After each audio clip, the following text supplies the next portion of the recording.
Complete ప్రపంచంలో ఉన్న తెలుగు ప్రజలందరూ, ఇరు రాష్ట్రాల్లో ఉన్న తెలుగు ప్రజలందరూ అనుకునేది ఒకటే, జగన్ కుట్ర పన్నాడు. కృష్ణా పరివాహక ప్రాంతంలో ఎవరైతే ప్రకాశం బ్యారేజీ నుంచి నివసిస్తున్నారో గ్రామాల్లో, ఉభయ కృష్ణా జిల్లా, ఉభయ గుంటూరు జిల్లాల్లో ఆ గ్రామాలన్నింటినీ వరదల్లో ముంచేసి జనం చనిపోతే,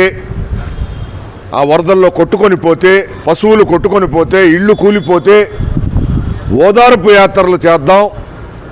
ఈ ప్రభుత్వం ఏం పనిచేయట్లేదని అని ఒక ప్రోగ్రాం పెట్టుకొని జగను తన అనుచరులు,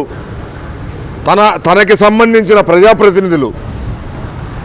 బాపట్ల మాజీ ఎంపీ నందిగం సురేష్, ప్రస్తుత ఎమ్మెల్సీ